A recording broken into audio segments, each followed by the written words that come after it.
ಮಂಗಳೂರು ಮಹಾನಗರ ಪಾಲಿಕೆ ವ್ಯಾಪ್ತಿಯಲ್ಲಿ ಅನಧಿಕೃತವಾಗಿ ಅಳವಡಿಸಿರುವಂತಹ ಫ್ಲೆಕ್ಸ್ಗಳ ತೆರವು ಕಾರ್ಯಾಚರಣೆಯನ್ನು ಪಾಲಿಕೆ ಅಧಿಕಾರಿಗಳು ಕೈಗೆತ್ತಿಕೊಂಡಿದ್ದಾರೆ.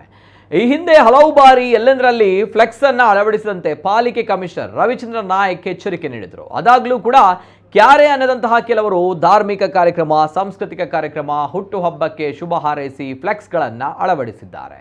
ಅಷ್ಟೇ ಅಲ್ಲದೆ ಮೆಸ್ಕಾಂ ಕಂಬಗಳಲ್ಲಿ, ಮರಗಳಲ್ಲಿ ಬ್ಯಾನರ್ಗಳನ್ನು ಕೂಡ ನೇತಾಡಿಸಿದ್ದಾರೆ. ಇದೆಲ್ಲವನ್ನೂ ಇದೀಗ ಪಾಲಿಕೆ ಅಧಿಕಾರಿಗಳು ತೆರವು ಮಾಡಿದ್ದಾರೆ. ನಗರದ ಹಲವೆಡೆ ಕಾರ್ಯಾಚರಣೆ ನಡೆಸಿ ಕಾರ್ಮಿಕರನ್ನ ಬಳಸಿ ಎಲ್ಲ ಫ್ಲೆಕ್ಸ್ಗಳನ್ನು ಕಿತ್ತು ಹಾಕಿದ್ದಾರೆ. ಪರ್ಮಿಷನ್ ಪಡೆದುಕೊಂಡಿರುವ ಧಾರ್ಮಿಕ ಕಾರ್ಯಕ್ರಮದ ಫ್ಲೆಕ್ಸ್ ಹೊರತುಪಡಿಸಿ ಉಳಿದೆಲ್ಲ ಫ್ಲೆಕ್ಸ್ ಕಿತ್ತು ಹಾಕಲಾಗಿದೆ.